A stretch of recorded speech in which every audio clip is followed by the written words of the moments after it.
Okay, सो आज का topic क्या है? Time of supply. चलिए टाइम ऑफ सप्लाई देखते हैं। तो हम लोग इस नोट से शुरू करेंगे, ठीक है, अपने नोट से। तो यहाँ पे टाइम ऑफ सप्लाई के बारे में हम लोग डिस्कस करने वाले हैं आज। This one is the time of supply. इसके पहले का जो हम लोग डिस्कशन हम लोग इससे पहले का जो डिस्कशन किए थे वो किस लिए किए थे? हम लोग ने ये पढ़ा था कि टाइम ऑफ सप्लाई पढ़ना क्यों ज़रूरी है, प्लेस ऑफ सप्लाई पढ़ना क्यों ज़रूरी है, वैल्यू ऑफ सप्लाई पढ़ना क्यों ज़रूरी है। आज हम लोग को पढ़ना है टाइम ऑफ सप्लाई स्टार्ट करना है। सबसे पहले तो what is time of supply? Time of supply होता क्या है? When supply is made. Time of supply क्या बताता है कि काम आपने सप्लाई कब किया, कब की सप्लाई वो मानी जाएगी। Time of supply of goods indicate when a supply is made, कब आपने सप्लाई कर दिया। और जिस समय का वो सप्लाई होगा उसी समय आपको क्या करना पड़ेगा, उस महीने की वो टैक्स लाइबिलिटी आपकी बनेगी। जैसे कि हम लोग यहाँ पे एक छोटा सा बात करें कि अगर आपने कोई सप्लाई किया, अगर कोई सप्लाई आपने किया जनवरी में, ठीक है, अगर कोई सप्लाई अगर आप जनवरी में करते हो तो जाहिर सी बात है उसका जो टैक्स लाइबिलिटी है, उसकी टैक्स लाइबिलिटी आप कब दोगे? फरवरी में, फेब में, ठीक है। तो ये बहुत सिंपल सा केस, सिंपल सा पॉइंट है कि जब सप्लाई होती है जिस साल जिस महीने, उसके बाद अगले महीने उसका टैक्स जमा किया जाता है। ये बहुत सिंपल सा रूल है। अब अगर वो टैक्स सप्लाई कब की होगी? फरवरी की होगी, तो उसकी टैक्स लाइबिलिटी कब जाएगी? मार्च में। बहुत सिंपल सा रूल है। अगर वो कब की है? मार्च की है, तो टैक्स कब तक जाएगा? कब जाएगा? अप्रैल में। तो ये गवर्नमेंट ने इस तरह से सिंपल सा सिचुएशन, सिंपल सा कंडीशन बना रखा है कि जनवरी की सप्लाई से उसका टैक्स आप कब जमा करो?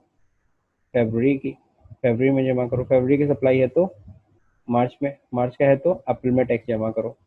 अब अगर सब किसी, मार्च तो अप्रैल में ही जाता है। मार्च तो हमारा क्लोजिंग होता है ना, तो उसको अप्रैल में ही फाइल करते हैं।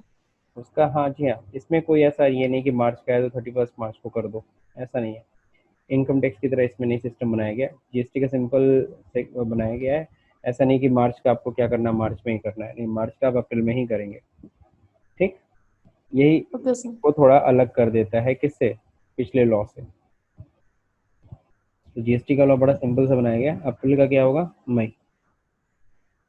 अब जरा जरा समझिएगा, अगर आपने कोई सप्लाई जनवरी में किया है और गलती से भी अगर आपने उसको फरवरी माना, तो आप टैक्स जमा करोगे कब? मार्च में। और गवर्नमेंट कहेगी वो तो सप्लाई जनवरी की थी, तो आपको टैक्स कब देना चाहिए था? फरवरी में। और फरवरी की जगह आपने मार्च में जमा किया तो एक महीने का डिले किया, तो एक महीने के ऊपर आपको इंटरेस्ट भी देना पड़ जाएगा। तो इस तरीके से हम लोग को ये ज़रूरी है कि हम ये क्लियर कर सकें कि टाइम ऑफ सप्लाई क्या है। क्योंकि अगर टाइम ऑफ सप्लाई में अगर थोड़ा इसको डिटरमाइन करने में अगर थोड़ी सी भी गलती अगर हमने की, तो हमें उसका खामियाजा या फिर कह लो उसका फाइन या फिर पेनल्टी वी हैव टू पे, हमें पे करना पड़ेगा। तो इसलिए ज़रूरी है, और हम सभी लोग अकाउंटेंट हैं, हम लोग जीएसटी प्रोफेशनल बनने वाले हैं, हम लोग को ये पता होना चाहिए टाइम ऑफ सप्लाई कैसे हम लोग इवेल्युएट, कैसे कैलकुलेट करते हैं। तो ये चीज़ बहुत ज़रूरी है, टाइम ऑफ सप्लाई। तो ठीक, यस। इस तरीके से यस। और आगे। सर अगर जनवरी में हाँ हाँ बिल्कुल। सर अगर जनवरी में मान लीजिए कोई बिल हमारा छूट गया, परचेज या फिर सेल का, तो क्या उसको हम फरवरी में दिखा सकते हैं? अब देखिए छूट गया तो आप दिखा तो सकते हो, लेकिन आपको उस पर इंटरेस्ट और पेनल्टी देनी पड़ेगी, क्योंकि उसका टैक्स आपने को जमा कब करना था? पहले जमा करना था, उसको आप भूल गए या नहीं दिखाया, तो आप इस महीने दिखा रहे हो, तो जो भी डिले हुआ उसका को इंटरेस्ट फाइन दिखाना पड़ेगा। और ओके सर। जो तुमने कहा कि अगर जनवरी में नहीं दिखा सकते तो फरवरी में दिखा सकते हैं, जी हाँ बिल्कुल दिखा सकते हैं। क्योंकि जीएसटी में रिवाइज रिटर्न नहीं होता है, तो रिवाइज रिटर्न नहीं फाइल कर सकते हैं। तो इसलिए ये होता है कि अगर इस महीने अगर कोई अगर अगर हम ब्यौरा या कोई सेल्स हम दिखाना छोड़ दिए तो उसको अगले महीने में दिखा दें, यही तरीका है। अब एक और चीज़, टाइम ऑफ सप्लाई।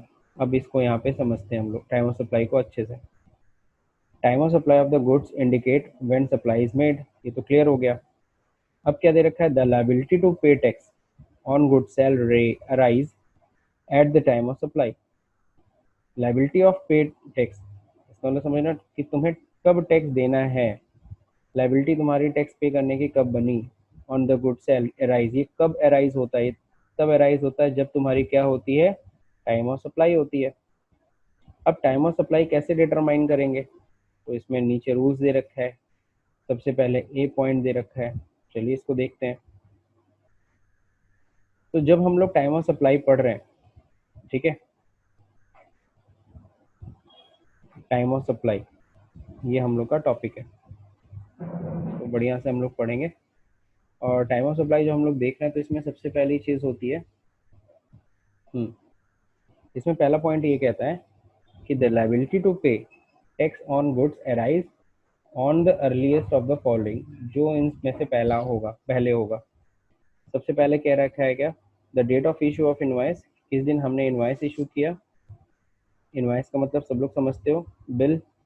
तो सबसे पहली चीज़ तो ये देखा जाएगा बिल आपने कब इशू किया। The last date on which he is required to be issue the invoice, ये वो लास्ट डेट जिस दिन आपको इनवाइस इशू कर देना चाहिए था। फिर तीसरा पॉइंट क्या कह रहा है, the date of which the supplier receive the payment, ठीक, यानी कि किस दिन सप्लायर को पेमेंट मिला। तो चलिए मैं आपको अब इसको समझाता हूँ। देखिए, अगर हम लोग सबसे पहले टाइम ऑफ सप्लाई कहने की बात करें, हम लोग नॉर्मल केस की बात कर रहे हैं। नॉर्मल केस मतलब समझते हैं सब लोग, मैं सप्लायर हूँ, मैं गुड सप्लाई कर रहा हूँ, और मेरे को देखना है कि उसका टाइम ऑफ सप्लाई क्या है, ठीक। तो नॉर्मल केस को स्टडी करने के लिए सबसे पहली चीज़ लीस्ट जो अर्लियर ऑफ द फॉलोइंग होगा,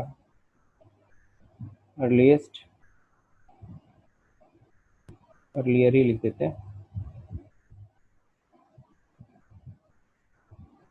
ओके, जो दोनों में से पहले। पहला नंबर इशू ऑफ इनवॉइस, मैं आपको अपने बुक से थोड़ा सा अलग में बता रहा हूँ। Issue of invoice, date of issue of invoice, ठीक है। दूसरा नंबर क्या है, डेट ऑफ पेमेंट रिसिप्ट। समझ गए सब लोग, जो इन दोनों में से पहले होगा वही क्या है, वही तुम्हारा टाइम ऑफ सप्लाई हो जाएगा, ठीक। विच एवर इज अर्लियर, ये ज़्यादा शब्द अच्छा था, विच एवर इज अर्लियर। हाँ बोलो। Hello sir. हाँ सर ये बोलो। कह रहे हैं ये डेट ऑफ पेमेंट रिसिप्ट क्या है? डेट ऑफ पेमेंट रिसिप्ट मतलब हम अगर सामान बेचेंगे तो सामने वाले से पैसा लेंगे कि नहीं लेंगे, यस सर। ठीक है। हम सप्लाई भाई ये समझे सप्लाई, नहीं सर, ये जो डेट है सर, ये हाँ date of issue of invoice है, तो ये हाँ, काम तो हमेशा पहले होगा, मतलब जब हम सामान बेचेंगे तो हम उसको तुरंत इनवॉइस का जनरेट करेंगे। अब तुमको मैं अब एकदम बेसिक पॉइंट बताता हूँ। ट्रांजेक्शन कैसे होते हैं, कैश हो सकता है कैश होते हैं या या कैसे होता है, क्रेडिट, ठीक है। या कैश क्रेडिट के सेल केस, होता है? हाँ तो कैश के केस में तो तुरंत इनवॉइस बना, तुरंत पेमेंट हुआ, कहीं कोई दिक्कत। Yes sir. इसमें तो नहीं। कंफ्यूजन आएगी नहीं, कैश ट्रांजेक्शन में कोई कंफ्यूजन नहीं आएगी। कंफ्यूजन तब आएगी जब कौन सा क्रेडिट ट्रांजेक्शन। क्रेडिट ट्रांजेक्शन होगा, यानी हमने इनवॉइस बना दिया, आप सामान वो सर चालान बनाता है पहले। पेमेंट, हाँ, और पेमेंट आपने कब किया, पेमेंट आपने बाद में किया, यस सर। ठीक है। हमने वही देखो गुड्स इशू कब कर दिया, सपोज करो हमने आपको इनवॉइस इशू कर दिया जनवरी में, है ना, यस और सर। आपने हमें पेमेंट कब किया, फरवरी में। तो यस मैं एक सर। व्यापारी के पॉइंट ऑफ व्यू से सोचूंगा, मैं एक सिंपल सप्लायर हूँ, मैं तो सोचा यार मैंने आपको इशू किया था जनवरी में बिल, अब आपने मुझे पेमेंट किया फरवरी में, मान लो फरवरी में कब, मान लो ये था ना, ये सप्लाई थी कब, 15 जनवरी की, है ना, 15 जनवरी की सप्लाई थी। Yes sir. अब 15 जनवरी का, अगर जनवरी का सप्लाई होता है तो अगले महीने कब तक जमा करना होता है टैक्स, तो मैं आपको बता दूं, टैक्स जमा करने की लास्ट डेट होती है 20 तारीख, यानी 20 फरवरी को टैक्स हमें जमा कर देना होता है। लेकिन आपने मुझे पेमेंट कब किया, 25 फरवरी को। यस तो मैं एक सर। नॉर्मल सप्लायर के अगर पॉइंट ऑफ व्यू, जिसको जीएसटी के बारे में ज़्यादा नॉलेज नहीं, वो क्या करेगा, उसको लगेगा यार जब पेमेंट आएगा तो हम गवर्नमेंट को टैक्स देंगे, क्यों। Yes sir. तो वो क्या करेगा, वो फरवरी में जब टैक्स पैसा आएगा तो वो उसका पैसा कब देगा, वो गवर्नमेंट को देने जाएगा मार्च में, फिर 20 गवर्नमेंट मार्च कब तक। देगी, हाँ, वो हो जाएगा 20 मार्च को देने के लिए। और जब 20 मार्च को देने जाएगा तो गवर्नमेंट कहेगी बेटा ये सप्लाई कब की थी, तुम बताओगे सर वो जनवरी सप्लाई की। जनवरी में ही किए कर दिए थे, लेकिन हाँ पेमेंट आया था सर फरवरी, जब पैसा आएगा तभी ना हम गवर्नमेंट को देंगे। तो गवर्नमेंट कहेगी भैया ये सब चीज़ें नहीं होती हैं, सिंपल सी चीज देखो, डेट ऑफ इनवॉइस और payment receive which ever is early, दोनों में से जो पहले हो जाता है सप्लाई मान ली जाती है उसी समय। बोलेगा 15 जनवरी को आपने इशू कर दिया था ना इनवॉइस, भले पेमेंट 25 फरवरी को आया, जनवरी ही सप्लाई मानी जाएगी। पॉइंट जो पॉइंट ऑफ टैक्सेशन है, या फिर लो टाइम ऑफ सप्लाई 15 जनवरी, और जनवरी का टैक्स कब तक जमा हो जाना चाहिए था? 20 फरवरी तक। अब आपने 20 फरवरी को ना जमा करके 20 मार्च को 1 महीने का डिले किया, आपने इस पे इंटरेस्ट देना पड़ेगा। कुछ क्लियर हुआ कि नहीं क्लियर हुआ? Yes sir. अब सवाल यस उठता है, सर। ठीक है आपने तो यहाँ पे हमें समझा दिया, लेकिन आप पीछे नोट्स में अगर आप ध्यान देंगे तो नोट्स में एक और बात लिखी थी जो मैंने यहाँ पे नहीं लिखी है, वो ये है। मैंने सिंपल सा दो चीज़ों में कंपेयर कर दिया, date of issue of invoice और पेमेंट रिसीव। अब यहाँ पे मैंने ये चीज़ नहीं मेंशन किया, the last date on which he is required to issue the invoice. अब ये होता क्या है, इसको जरा समझते हैं। देखो, अगर हम लोग बात करें टाइम ऑफ सप्लाई पढ़ रहे हैं तो उसके साथ साथ हमें क्या पढ़ना होता है, हमें ये भी पता होना चाहिए what is the rule of invoice. Rule of invoice आपको पता है कि नहीं पता है? आप सभी लोग टैली पढ़ रहे हो, इतना सारा बिल काटे हो, है ना, टैली पढ़ चुके आप लोग। रूल ऑफ इनवॉइस समझते हो कि नहीं समझते हो? रूल ऑफ इनवॉइस मतलब इनवॉइस कब इशू होना चाहिए? व्हेन सर सेल करेंगे तो भी इनवॉइस काट देंगे। हाँ, when invoice should be issue. बताइए इनवॉइस कब इशू होना चाहिए? जब किसी से उधार बेचेंगे या सेल करेंगे, कभी सेल करेंगे। ठीक है, तो जब भी सेल करेंगे तो इशू कर देंगे सर इनवॉइस। ठीक है, तो यह ध्यान, अच्छा मैं आपसे क्वेश्चन पूछूंगा, एक चीज बताइए, कब इनवॉइस इशू होता है? गुड्स इशू करने के बाद कि गुड्स इशू करने के पहले?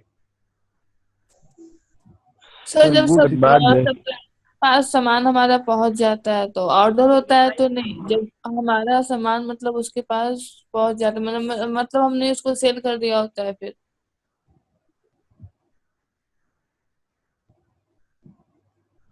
क्लियर? ये देखो मैंने लिख दिया यहाँ पे, इनवॉइस कब इशू होना चाहिए, when invoice should be issue. ये रूल ऑफ इनवॉइस बताता है ऑन और बिफोर सप्लाई ऑफ गुड्स।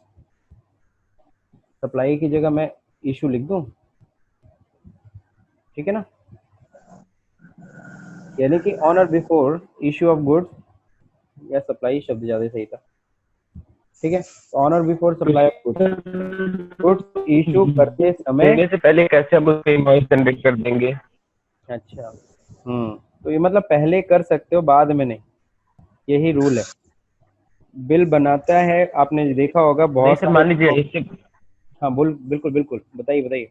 जैसे मान लीजिए सर मेरा बिजनेस है, हम्म, जैसे मान लीजिए मेरा कोई बिजनेस है हाँ हाँ और बोल, मैंने किसी को गुड्स बेचा लेकिन अभी उसकी डिलीवरी नहीं हुई है, ठीक तो है, बिना उसके डिलीवरी से वहाँ पर मतलब कैसे हम बिल जनरेट कर सकते हैं? मतलब ट्रांसपोर्टर चार्ज अलग होगा, टैक्स अलग होगा, मतलब सारे खर्चे उस इनवॉइस में शो करने पड़ेंगे ना हमको।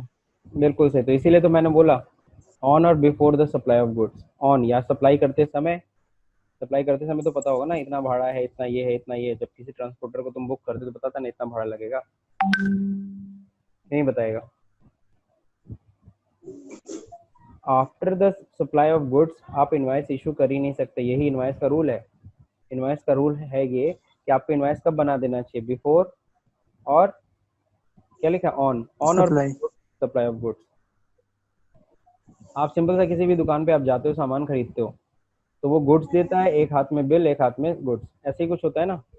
आप पैसा दो yes sir. Yes sir. Bill भी साथ में देता है। आप बिग बाजार में जाते हो, साथ में सामान भी मिलता है, साथ में गुड्स, वो दोनों सेम टाइम पे होता है।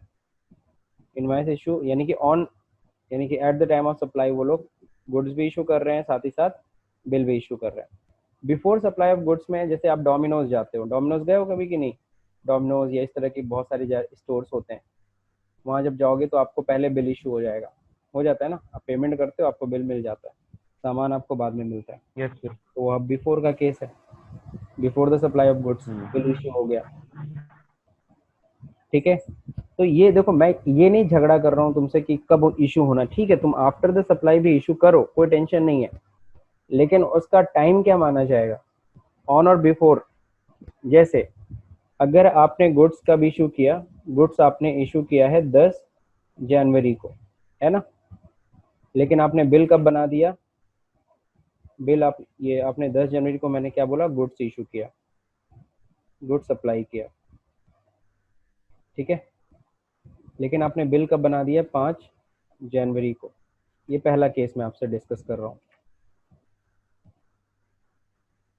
आपने इनवाइस 5 जनवरी को ही बना दिया था, ठीक है, लेकिन आपने गुड्स कब सप्लाई किया, बिल पहले ही बन गया और सप्लाई कब हुआ, 10 जनवरी को। तो जाहिर सी बात है यहाँ पर जो इनवाइस है, इनवाइस की डेट क्या मानी जाएगी, 5 जनवरी। क्या मानी जाएगी, 5 जनवरी ही मानी जाएगी। लेकिन अगर तुमने इनवाइस कब इशू किया होता, 15 जनवरी को इनवाइस इशू किया होता, यानी कि तुमने पहले गुड्स भेज दिया, बाद में बिल बनाया, ऐसा भी होता है कि नहीं होता है, क्यों, ऐसा कभी देखा है कि नहीं देखा है, पहले सामान चला गया यस चालान के सर। साथ और बाद में बिल बन रहा है, तो उस केस में क्या होगा, यस सर, ऐसा होता है। ऐसा भी होता है, बिल्कुल होता है सर, कि गुड सप्लाई कर दिया बाद में तो इनवाइस। 15 जनवरी को मानेंगे हम लोग। अब यही तो दिक्कत है, यही तो दिक्कत है, कहता है क्या, आप चाहे जो भी कर, यही इनवाइस का रूल है, यही आपको पढ़ना है। तो इनवाइस का रूल ये है, ऑन और before supply of goods invoice should be issue. अगर गुड्स इशू हो गया है, गुड सप्लाई कर दिया तुमने 10 जनवरी को, तो 10 जनवरी को ही डेट ऑफ इनवाइस मानेंगे, ना कि 15 जनवरी को इनवाइस का डेट मानेंगे। आप अगर इसके बाद अगर इशू करते हो ना, गुड सप्लाई के बाद अगर इनवाइस इशू करते हो, तो कौन सी डेट ऑफ इनवाइस मानी जाएगी, 10 जनवरी को ही डेट ऑफ इनवाइस मानी जाएगी। तो जो इनवाइस हम बनाएंगे वो 10 जनवरी को बनाएंगे, 15 जनवरी को नहीं बनाएंगे, है ना। नहीं नहीं, आप बनाओ, कोई टेंशन नहीं है, लेकिन जब हम लोग यहाँ पे date of issue of invoice यहाँ पे डेट देखेंगे, तो यहाँ पे 15 जनवरी नहीं लिखेंगे, यहाँ क्या कंपेयर करेंगे, यहाँ पे 10 जनवरी से कंपेयर करेंगे। यहाँ देखो, ये तुम्हारा डेट ऑफ इनवाइस कब इशू हुआ है, इनवाइस तो इशू किया 15 जनवरी को, यस सर। लेकिन चूंकि कि तुमने गुड सप्लाई कर दिया था कब, 10 जनवरी को, तो एग्जैक्टली डेट ऑफ इनवाइस कब माना जा रहा है 10 जनवरी ही माना जाएगा। क्यों, क्योंकि इनवाइस का सिंपल सा रूल कहता है सर, जिस दिन गुड्स इशू कर दिए हो उसी समय इनवाइस इशू हो जाना चाहिए था, नहीं किए तब पर भी हम गुड्स की सप्लाई की डेट को ही इनवाइस की डेट मानेंगे, भले आपने इनवाइस कभी भी इशू किया। और अगर इनवाइस अगर गुड सप्लाई के पहले इशू किए होते, यानी कि मान लो अगर यहाँ पे जैसे मैंने एक दूसरा केस बोला था, 5 जनवरी को अगर मैंने इनवाइस इशू कर दिया होता, तब यहाँ पे हम लोग कंपेयर करते किससे, 5 जनवरी से, तब तो 5 जनवरी। किसी भी तरीके से ऑन और before supply of goods he invoice issue होना चाहिए, उसके बाद अगर इशू करोगे तो जो जीएसटी है या फिर जो हमारा लॉ है वो कहता है कि किसी डेट को ही हम लोग सप्लाई की डेट मानते हैं, ऑन और बिफोर सप्लाई ऑफ गुड्स। तो ये पॉइंट आप लोग को अपने दिमाग में फीड करना पड़ेगा, तो रूल ऑफ इनवाइस आपको पता होना चाहिए। तो रूल ऑफ इनवाइस में कुछ कुछ क्लियर हुआ सबको point.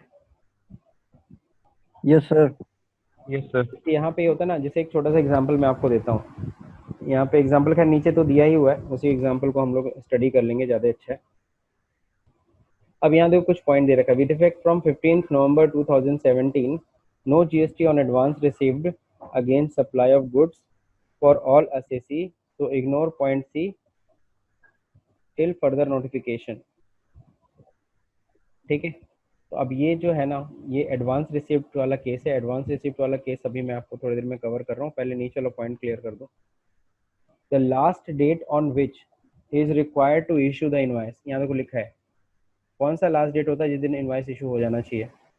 Supply involve movement of goods, अगर गुड्स का मूवमेंट हो रहा है सर तो यहाँ देखो दे रखा है क्या, सप्लाई इन्वॉल्व मूवमेंट, अगर गुड्स का सप्लाई का मूवमेंट हो रहा है, मतलब गुड्स का मूवमेंट अगर हो रहा है, गुड्स इधर से उधर जा रही है, तो removal of goods for the supply to the recipient, जिस दिन भी हमने गुड्स को रिमूव किया, ठीक है, रिमूव मतलब गुड्स हमने यहाँ से निकाला अपने शॉप से। Supply does not involve movement, अगर गुड्स का मूवमेंट अगर नहीं हो रहा है ना, तो क्या होगा, डिलीवरी ऑफ गुड्स और making available the goods to the recipient, तो जिस दिन भी हमने डिलीवरी किया इसको, गुड्स को, making availability of the recipient. अब ये मूवमेंट और सप्लाई इन्वॉल्व मूवमेंट और सप्लाई इन्वॉल्व नॉट मूवमेंट, इन दोनों का फर्क क्या होता है? जैसे मैं कोई सामान बेच रहा हूँ लखनऊ में, गोरखपुर से लखनऊ भेज रहा हूँ, तो यहाँ पे गोरखपुर से अगर लखनऊ में कंज्यूमर को सामान भेज रहा हूँ तो इसको हम लोग कहेंगे मूवमेंट ऑफ गुड्स। लेकिन अगर कोई आके मेरे दुकान से ही सामान लेता चला गया तो उसको हम क्या बोलते हैं? Does not involve movement. ठीक, तो फिर से मैं बोल रहा हूँ, अगर मैंने अपना गुड्स गोरखपुर से मैंने सप्लाई किया, कहाँ पे? मेरा कस्टमर वहाँ बैठा था लखनऊ में मैंने भेजा, इट इन्वॉल्व मूवमेंट। तो जिस दिन मैंने अपने दुकान से यानी कि अपने गोडाउन से गुड्स को रिमूव किया, उसी दिन इनवॉइस इशू हो जाना चाहिए था। लेकिन अगर supply does not involve movement, यानी कहाँ सामान जा रहा है, कहाँ भेज रहा हूँ ये नहीं क्लियर है, कस्टमर सीधे मेरे दुकान से उठा के सामान लेता जा रहा है, तो अगर वो मेरे दुकान से ले जा रहा है तो इन्वॉल्व, तो वहाँ पे क्या है? Not involve movement. मैं कहीं गुड्स को ले नहीं जा रहा हूँ, मेरी दुकान से ही निकल गया। तो जिस दिन डिलीवरी ऑफ गुड्स हुआ, डिलीवरी ऑफ गुड्स मतलब उसी समय ना जिसमें दुकान पे हमने उसको दिया, हाथ में हैंड ओवर किया, डिलीवरी ऑफ गुड्स या making available the goods to the recipient. Recipient मतलब खरीदार, तो जिसको भी मैंने दिया, जिस समय दिया उसी समय को ही हम लोग को इनवॉइस इशू कर देना चाहिए था। तो ये जो इतना जो पॉइंट इतना सारा लिखा है, इसी चीज को मैंने अपने तरीके से लिख दिया। मैंने क्या लिखा है यहाँ पे देखो, when invoice should be issue, मैंने इसको बहुत सिंपल सी लाइन में लिख दिया, ऑन और बिफोर सप्लाई ऑफ गुड्स। ठीक, यहाँ पे इतना पॉइंट मत देखो कि रिमूवल ऑफ गुड्स है कि नहीं है, ये वो, ऑन और बिफोर सप्लाई ऑफ गुड्स, सीधा सीधा ये सिंपल केस में मैंने बता दिया आपको। अब यहाँ पे ये पॉइंट समझ में आया? ये देखो स्टार क्या एस्ट्रिक क्या बात का था, इसी का था, इनवॉइस को कब इशू होना चाहिए था, इसी को ये यहाँ पे समझा रहा था। अब यहाँ पे पेमेंट रिसिप्ट वाला बात हो रहा है। पेमेंट रिसिप्ट में भी थोड़ा सा पॉइंट होता है। सर पेमेंट रिसिप्ट में बोलो। सर अगर कोई मतलब हम लोग सप्लाई मतलब कोई गुड्स भेज रहे हैं और हम लोग का डेस्टिनेशन है, वहां पे पहुंचने में 1-2 दिन लगता है उस गुड्स को। अगर जैसे जनवरी के लास्ट डेट में हम लोग उसको मतलब भेज रहे हैं और वो पहुंचा जैसे फेब के 2nd डे पे, बिल्कुल, तो कौन सा डेट मानेंगे? मतलब इनवॉइस इशू डेट पूछ रही हो कि सप्लाई की डेट पूछ रही हो? इनवॉइस की। इनवॉइस तो हम उसी समय इशू कर देंगे जिस समय हमने अपने गुड्स अपने दुकान से या गोडाउन से क्या किया, रिमूव किया।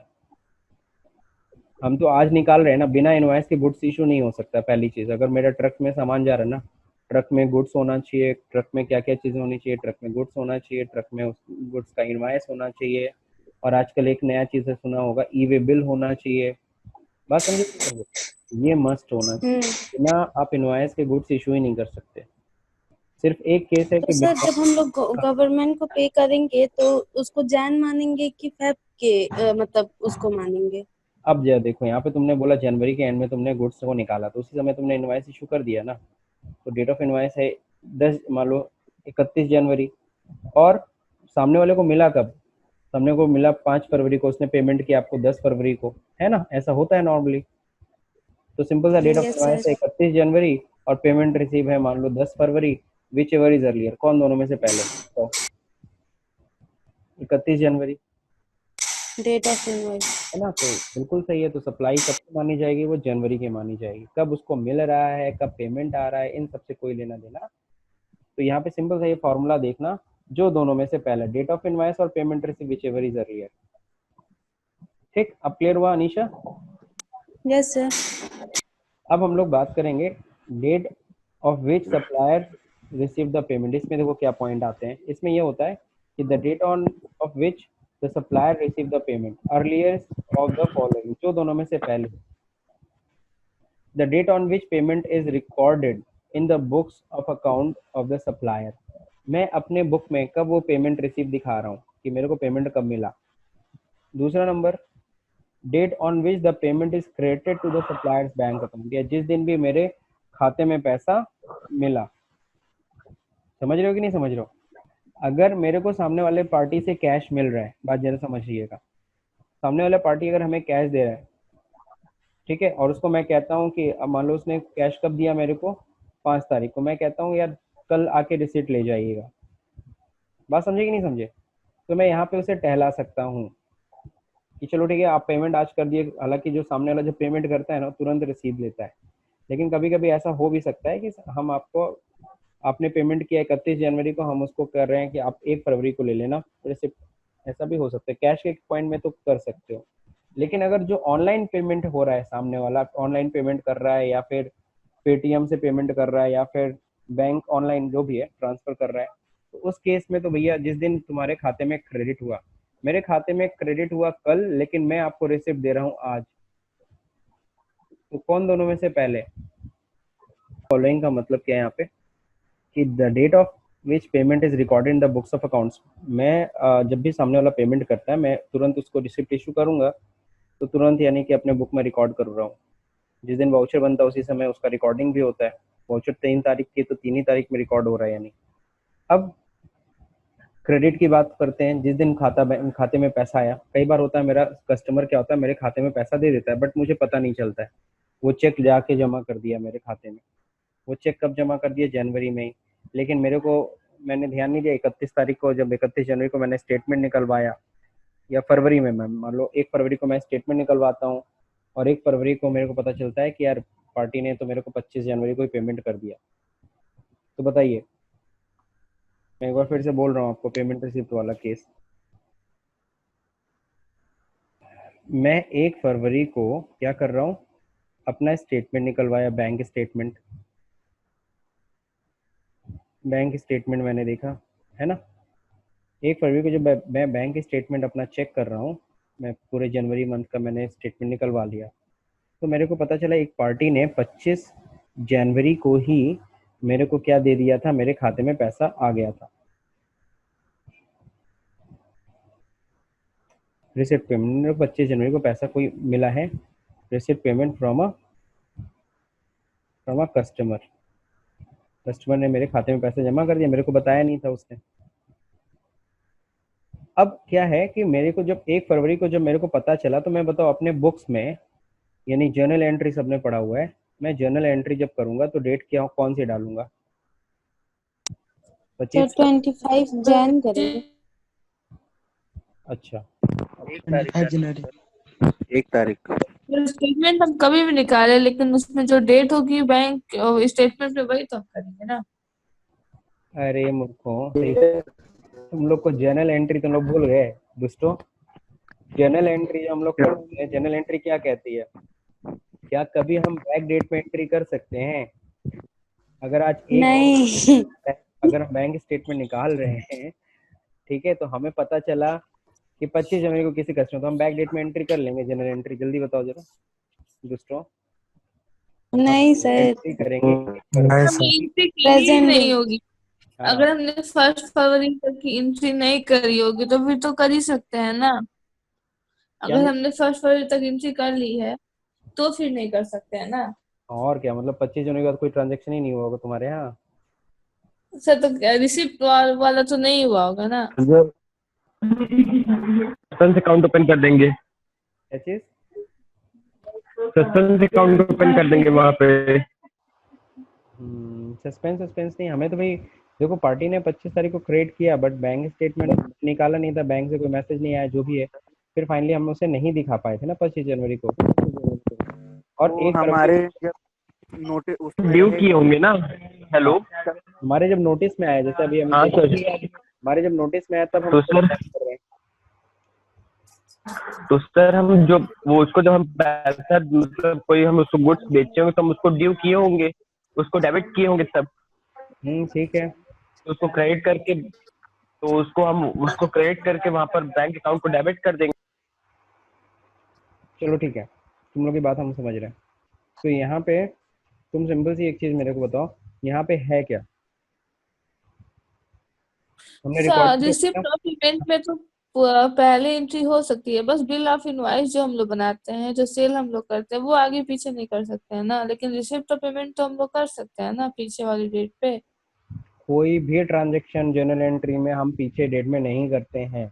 काइंड डेट आगे बढ़ गया इन्फॉर्मेशन, तब कैसे कर पाएंगे? काइंड इन्फॉर्मेशन, जर्नल एंट्रीज हमेशा करंट डेट में होती है, कभी भी हम बैक डेट में एंट्री नहीं करते हैं। Okay sir. आप लोग टैली पढ़ते हो ना? ऐसा टैली में क्या होता है कि आज बैठे हो किसी भी तारीख में पीछे जाके किसी भी तारीख में एंट्री कर लेते हो, सही है। हाँ लेकिन याद है आप लोगों ने पढ़ा होगा टैली में सिक्योरिटी कंट्रोल पढ़ा था। हाँ। तो यस सर। इसमें यस सर। सिक्योरिटी कंट्रोल जब इशू कराते थे तो वहां आता था अलाउ बैक डेटेड वाउचर, कि हाँ। बैक वाउचर करते हो तुम लोग, लिखते थे 10 दिन बैक डेट में एंट्री कर सकता है या 20 दिन तक बैक डेट में एंट्री कर सकता है, लिखते थे ना वहाँ पे। Yes sir.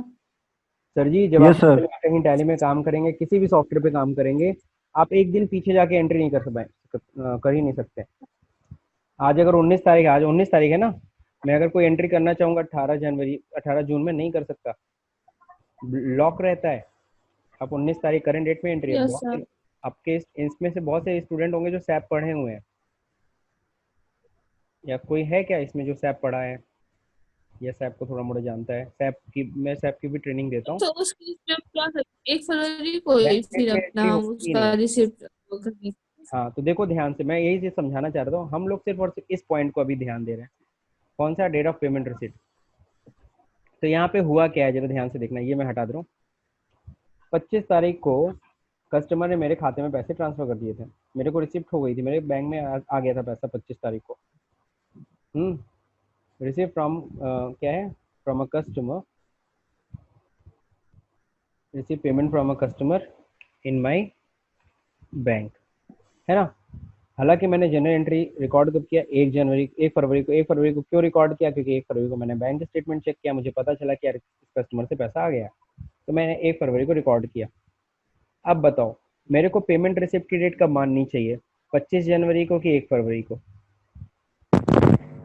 1 तारीख को। अब बस यही थियरी देख लेना, अब तुम्हें अपने सवाल का जवाब मिल जाएगा। यहाँ क्या लिखा है, the date of which supplier receive the payment, earliest of the following. Payment की डेट कब मानी जाती है, जो इन दोनों में से पहले हो।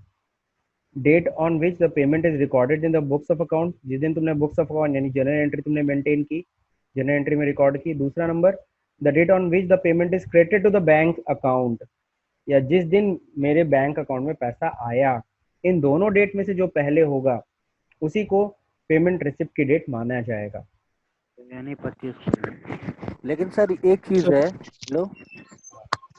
यानी कि यहाँ पे क्या माना जाएगा, जो दोनों में से पहले हो। कौन पहले हुआ है, 25 जनवरी, तो 25 जनवरी को ही हम लोग 25 जनवरी। हाँ 25 जनवरी। तो बात तो वही हुई ना, हम लोग आखिर पीछे डेट में फिर तो जाके एंट्री करेंगे ही।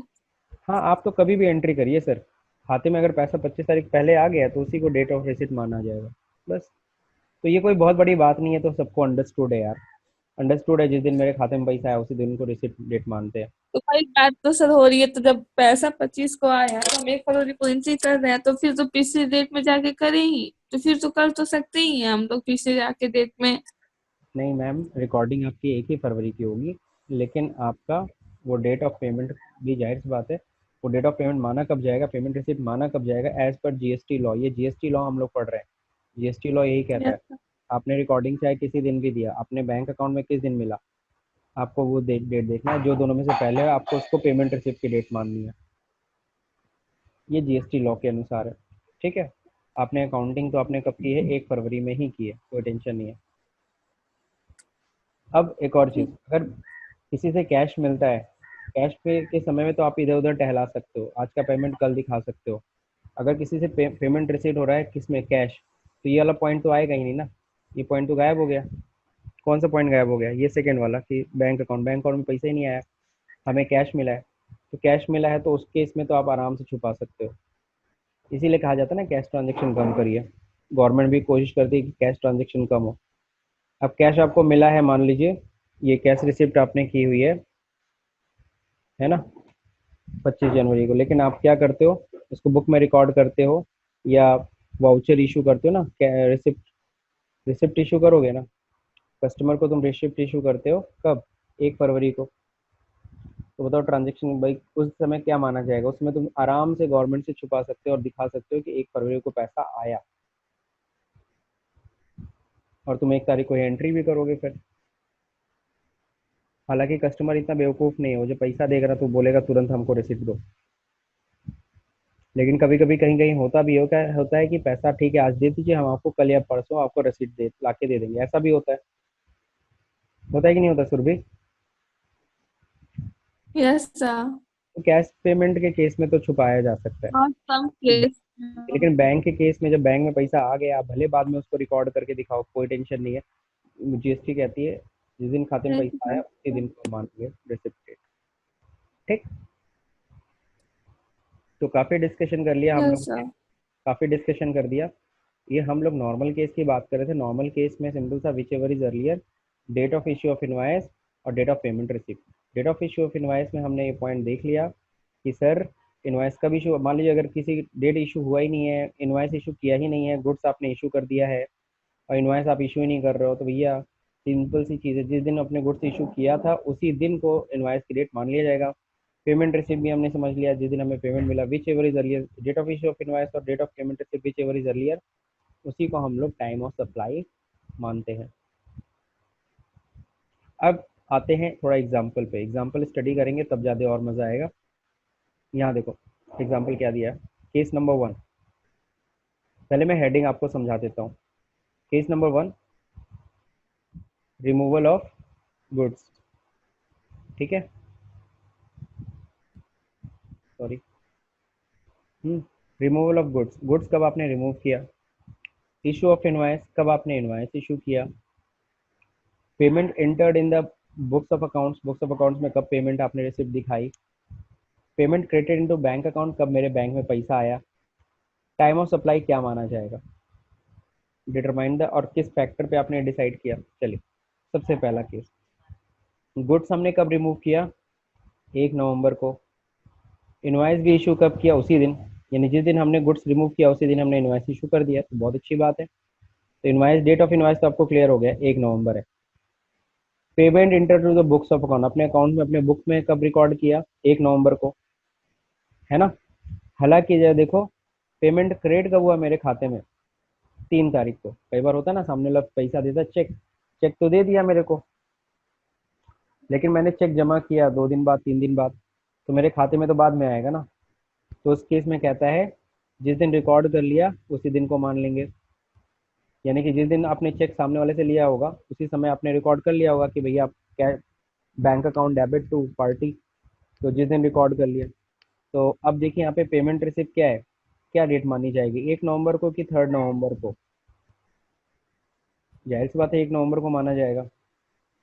तब अब सिंपल सी चीज़ है, अब इन दोनों में कंपेयर कर लो, date of issue of invoice और पेमेंट रिसिप्ट, इसको मानी जाएगी जो दोनों में से पहले, दोनों तो सेम है। दोनों सेम डेट है। सर एक, लेकिन बैंक के पैसे तो 3 नवंबर को आया है ना। चेक तो उसने 1 नवंबर को हमें दे दिया, लेकिन पैसा तो हमारे बैंक में 3 नवंबर को आया, तो हम लोग 3 नवंबर को मानेंगे ना। तो तुम अगर चेक को 2 महीने बाद अगर जमा करोगी तो क्या 2 महीने बाद माना जाएगा? तुमको हमने चेक काट के दे दिया कि पैसा ले लो, और तुम सोई रही और गई 2 महीने बाद बैंक में जमा करने, तो क्या 2 पर महीने बाद? कई कई बार ऐसा होता है ना, जो चेक देता है, जैसे मान लीजिए आज उसने चेक दिया, लेकिन उसमें चेक में उसने डेट 2 दिन बाद का डाला, तो 2 दिन बाद ही तो क्लियर होगा ना। चेक तो हमने आज ही जमा कर दिया, बट क्लियर तो वो 2 दिन बाद होगा, तो उस केस में क्या करेंगे? उस केस में क्या करेंगे? हमने पीछे क्या पढ़ा था, फिर भूल रही हो तुम? पीछे हमने क्या पढ़ा था? इसमें उससे पहले हो, विच एवर इज अर्लियर, इसमें जो फिर दोनों में से पहले हो, यही ना पहले पहले होगा। हो। Date of which payment is recorded in the books of account, या फिर date on which payment is credited to the bank account, जो दोनों में से पहले हो।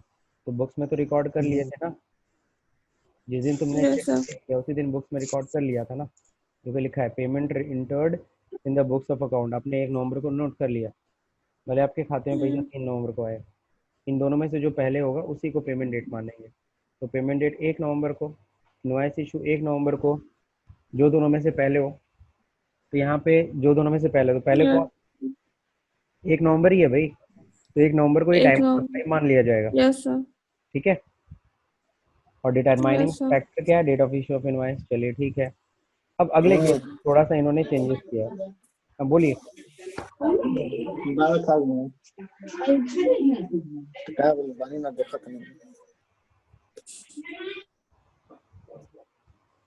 चलिए ठीक है, अब हम लोग एक और केस बात करेंगे, डिस्कस करेंगे। वो क्या है? सेकंड केस, 1 नवंबर को हमने गुड्स रिमूव किया, 4 नवंबर को हमने इनवाइस इशू किया। पहले तो इन दोनों में पहले लड़ लो, डेट ऑफ इशू इनवाइस बताओ कब मानी जानी चाहिए? 1 नवंबर। 1 नवंबर, बहुत अच्छा। 1 अब जल्दी, नवंबर। पेमेंट कब आया? 2 नवंबर को पेमेंट हमने अपने बुक्स में रिकॉर्ड किया। हालांकि खाते में कब क्रेडिट हुआ मेरे? 2 नवंबर को। अब इन दोनों डेट में पहले लड़ लो। सर 1 तारीख को, क्योंकि जो गुड्स भेजे हैं वो 1 तारीख को भेजे हम। ओहो, फिर अभी पहले हम लोग बात कर रहे थे क्या, रिमूवल ऑफ गुड्स की। गुड्स रिमूव कब किए हम लोग? 1 नवंबर को। इनवाइस इशू कब किए? 4 नवंबर। तो पहले तो इन दोनों में हम देख रहे हैं जो दोनों में से पहले हो उसी को हम लोग इनवाइस की डेट मान लेंगे। तो 1 नवंबर तुमने बोला, एकदम सही है। अब हम लोग बोल रहे हैं पेमेंट की डेट बताओ कब माना जाएगा, 2 नवंबर को कि 3 नवंबर को? तो 2 नवंबर को। 2 नवंबर को माना जाएगा सर। ठीक है, बिल्कुल सही, जो दोनों में से पहले। अब हम लोग को पता चल गया date of issue of invoice हम 1 नवंबर लेंगे, और पेमेंट रिसिप्ट हम कब मानेंगे? 2 नवंबर को। जो दोनों में से पहले हो वही हमारा टाइम ऑफ सप्लाई है। तो कौन टाइम ऑफ सप्लाई आ गया? 1 नवंबर सर। हाँ, क्या लिखा है? Late date for issue of invoice. यहाँ पे एक काम इन्होंने गलत किया था। क्या गलत किया था? इन्होंने इनवाइस लेट इशू किया है ना? चलो, अब है, तुमने भी सही बोला। अगला केस, 1 नवंबर को हमने गुड्स रिमूव किया, लेकिन हमने इनवाइस इशू कर दिया था 31 अक्टूबर को ही। यानी गुड्स रिमूव करने से पहले ही हमने इनवाइस इशू कर दिया। और ऐसा हो सकता है, मैंने ये केस आपको बताया था कि ऐसा हो सकता है कि हम लोग कब गुड्स इशू कर दे, इनवाइस इशू करने से पहले ही हम लोग गुड्स रिमूव, सॉरी, इनवाइस हम पहले इशू कर दे, बाद में गुड्स रिमूव करें। तो 31 अक्टूबर को हमने इनवाइस इशू कर दिया था, हालांकि गुड्स रिमूव हुआ 1 नवंबर को। तो पहले तो बताओ date of issue of invoice क्या माना जाएगा, 1 नवंबर को कि 31 अक्टूबर को? 31 अक्टूबर माना जाएगा सर। बिल्कुल सही, 31 31 अक्टूबर। ये डेट ऑफ इनवाइस हमारा हो गया 31 अक्टूबर।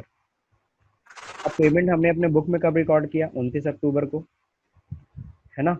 लेकिन खाते में कब मेरे क्रेडिट हो गई थी? 28 तारीख को ही सामने वाली पार्टी ने पैसा दे दिया था। यानी कि लग रहा है कई कई सामान होते हैं ना, एडवांस बुकिंग होती है, पहले पैसा दो बाद में सामान जाता है। ऐसा होता है कि नहीं होता बहुत सारी जगहों पे? तो यहाँ देखो, यस सर। पहले पैसा जमा। अब देखो पेमेंट डेट बताओ क्या माना जाएगा, 29 अक्टूबर कि 28 अक्टूबर? 28 अक्टूबर, बिल्कुल सही। तो 28 अक्टूबर, और 28 October. Date of invoice 31 October. Which ever is earlier, जो दोनों में से पहले हो। सर 28 अक्टूबर से। अरे 28 अक्टूबर। हाँ सही है, यहाँ डेट गलत लिखी है। अरे यार,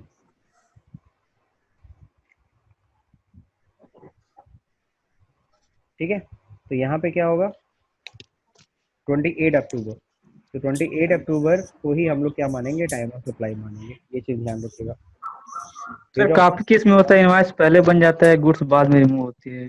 बिल्कुल बिल्कुल, ऐसा होता है बहुत सारे केसेस में कि पहले इनवाइस बन जाता है, जी। बाद में गुड्स इशू होती है। तो उस केस में ध्यान रखना, date of invoice, issue of invoice कब माना जाएगा?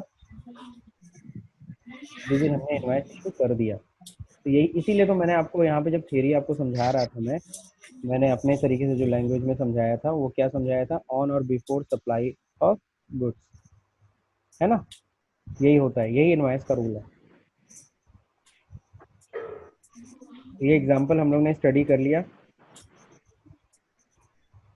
अब मैं कुछ एग्जांपल में अपने से आपसे पूछता हूँ, आप लोग मेरे क्वेश्चन का जवाब दीजिए।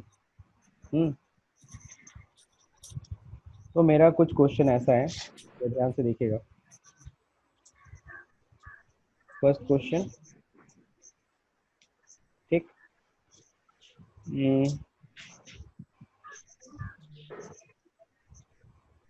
मैंने गुड्स इशू किया, ठीक है। कब इशू किया? 2 जनवरी को, है ना? इनवॉइस इशू किया, यहाँ गुड्स इशू की जगह पे गुड्स रिमूव लिख देते हैं, तो आप लोग को ये ज़्यादा शब्द अच्छे से समझ में आएगा, है ना? गुड्स रिमूव मैंने कब किया? 1 जनवरी को। इनवॉइस इशू कब किया? 5 जनवरी को, है ना? पेमेंट रिसीव हुआ, मैं पेमेंट रिसीव सीधे सीधे लिख देता हूँ। पेमेंट कब रिसीव हुआ? 3 जनवरी को। बताओ टाइम ऑफ सप्लाई बताओ जल्दी। 1 जनवरी सर। 3 जनवरी। क्या है, 3 जनवरी बोल रहे हैं? 1 जनवरी बस। सर विच एवर अर्लीस्ट होता है ना। अरे भैया हमको आंसर दो। जनवरी को ही होगा। 1 जनवरी होगा सर, जो चीज पहले होगी उसी को ना माना जाएगा time of supply. 1 January is the time of supply. 1 जनवरी को टाइम ऑफ सप्लाई होगा। अब मैं इसका रीजन बता देता हूँ। गुड्स रिमूव और इनवॉइस इशू, पहले तो डेट ऑफ इसमें क्या देखना होता है आपको, date of issue of invoice. तो date of issue of invoice वो क्या है, इनवॉइस इशू इन्होंने 5 जनवरी को किया है, लेकिन गुड्स रिमूव कब किया है, 1 जनवरी को। 5 जनवरी को।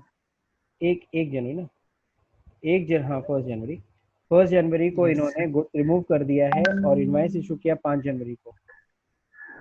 तो यहाँ पे इनवॉइस की डेट क्या मानी जाएगी, जिस दिन गुड्स रिमूव किया था उसी दिन को हम लोग इनवॉइस की डेट मान लेंगे, 1 जनवरी। तो पेमेंट रिसीव कब हो रहा है, 3 जनवरी को, जो दोनों में से पहले हो, 1 जनवरी पहले तो 1 जनवरी is the time of supply. Okay, now second question.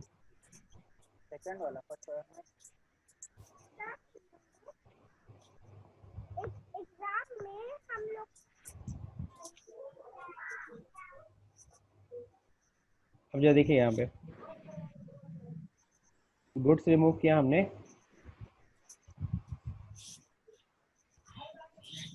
चलिए 1 ही जनवरी है। गुड्स रिमूव, इनवॉइस इशू किया था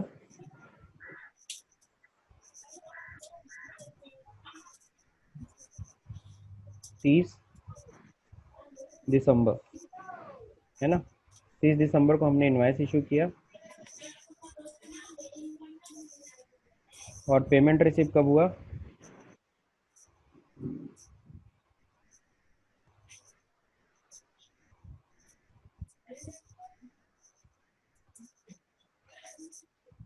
25 दिसंबर को। बताइए टाइम ऑफ सप्लाई क्या है? 25 दिसंबर को। 25 दिसंबर। 25 दिसंबर सर। 25 दिसंबर, बिल्कुल सही। यानी ये दिसंबर की सप्लाई है, सही है, कहीं कोई दिक्कत नहीं। Yes sir. अब चलिए, अब जो मजेदार क्वेश्चन अब पूछेंगे अब आप लोगों से, अब मजेदार क्वेश्चन रहेगा, या देखिएगा।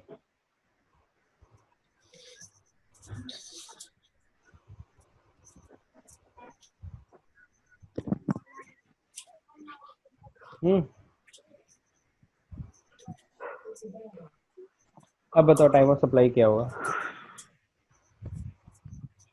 1 जनवरी सर सर। 1 जनवरी। मतलब होगा समझे सर, इस क्योंकि क्वेश्चन का, इस क्वेश्चन का मतलब समझे हो? Yes sir. Goods goods remove अभी कर दिए, रिमूव इनवॉइस इशू नहीं किया और इशू पेमेंट ही भी नहीं नहीं हुआ मिला है। है। हाँ, जब तक बिल नहीं इशू करेंगे तो पेमेंट कहाँ से आएगा, सही है कि नहीं सही है? तो यस सर। Yes sir. तो हमने गुड्स रिमूव कर दिया 1 जनवरी को,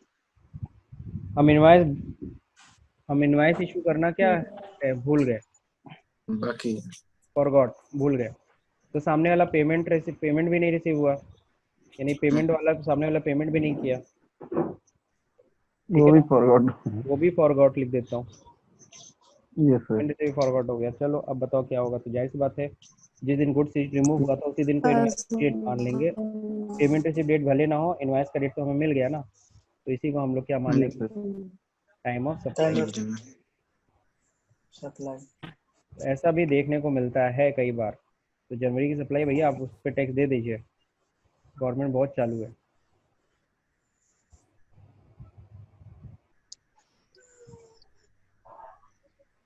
अच्छा एक चीज़ बताइए, अब बताइए क्या होगा अगर, एक मिनट, नहीं गुड्स रिमूव तो सही है, पेमेंट रिसीट की डेट बता रहा हूँ, 25 दिसंबर। सर 25 दिसंबर हो जाएगा 25 सर। दिसंबर ही होगा। 25 दिसंबर। सर इनवॉइस भेजा नहीं था। इनवाइस से कोई लेना पेमेंट तो हुआ है ना। देखो, आपको इनवाइस डेट ना दिया, बस आप ये देखिए होगा ना। जिस दिन गुड्स रिमूव हुआ था उसी दिन को इनवाइस डेट मान लेते हैं। जिस दिन गुड्स रिमूव हुआ ना उसी दिन को हम इनवाइस की डेट मान लेते हैं। यही सबसे बड़ी चीज़ है, इसी चीज़ को आपको समझना है। बचपन में जब हम लोग जाहिर सी बात है, हम लोग जब छोटे थे तो उसमें हम लोग के पापा लोग क्या करते थे, जब हम लोग जाते थे कहीं दुकान पे फर्स्ट टाइम या सेकंड टाइम, जैसे भी जब छोटे थे, जब उतने समझदार नहीं थे, तो हम लोग को यही समझाया जाता था कि पहले सामान लेना फिर पैसा देना। याद है कि भूल गए हो? यस याद है सर। सर। तो यही यस समझाया जाता, पहले सामान ले लेना फिर पैसा देना। पहले पैसा दे दिए तो दुकान वाला उल्टा पुल्टा कुछ करेगा, इसलिए भूल यही चीज़ हम लोग को सबसे बचपन से हम लोग को ध्यान में रहती है कि जब भी हम लोग सामान खरीदते हैं, पहले क्या लेना है, पहले सामान लेना फिर पैसा देना। लेकिन मॉल कल्चर में दूसरा हो गया, पहले पैसा देते हो फिर सामान मिलता है। डोमिनोज में भी उल्टा हो गया, दुनिया पैसा बदल देते हैं रही फिर है जाके सर। खाना मिलता है। चौधरी बेस्ट है नहीं, पहले खा लो आराम से फिर पैसा दो। सर आपका फेवरेट है चौधरी, कब छूटेगा वो? जब यहाँ से उसकी दुकान बंद हो जाएगी तब छूट जाएगा। हमेशा एग्जाम्पल चौधरी का ही होता है सर, गोरखपुर में और सारे भी आ गए तो हैं। ठीक है, लेकिन चौधरी अच्छा है, पुराना, फेमस है। Old is gold. आपका बर्गर वाला मतलब वो दीवाने हो गए हैं अब उसी के एग्जाम्पल बर्गर में। बहुत अच्छा है। धोखा दिया फिर भी सर वही पसंद है। अरे ठीक है, स्वाद का। सर के पड़ोसी। चलिए ठीक है, ये इतने क्वेश्चन काफी थे आप लोग से। अब मेरे ख्याल से टाइम ऑफ सप्लाई आपको काफी हद तक क्लियर हो गया होगा। Yes sir. कौन चैटिंग लिख रहा है? सर सुधीर सर की क्लास स्टार्ट हो गई। अच्छा ठीक है ठीक है ठीक है, मैं ओवर कर रहा हूँ। तो ये सबको मेरे ख्याल से ये पॉइंट सबको समझ में आ गया। नॉर्मल केस आज हम लोगों ने डिस्कस किया है, ठीक है। कल का मैं टॉपिक बता दे रहा हूँ, अभी तो हम लोग नॉर्मल केस डिस्कस किए हैं। कल हम लोग रिवर्स चार्ज का केस देखेंगे कि रिवर्स चार्ज के केस में टाइम ऑफ सप्लाई कब मानी जाती है, ठीक है। तो कल हम लोग रिवर्स चार्ज का केस, यानी कि आज का जो केस था वो फॉरवर्ड चार्ज था। We can say normal case, या फिर क्या कह सकते हैं इसको हम लोग, क्या कह सकते हैं, फॉरवर्ड चार्ज।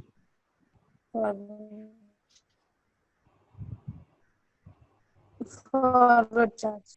ठीक है, तो चलिए ठीक है, आज की क्लास हम लोग यहीं पे ओवर करते हैं, बाकी हम लोग कल पढ़ेंगे।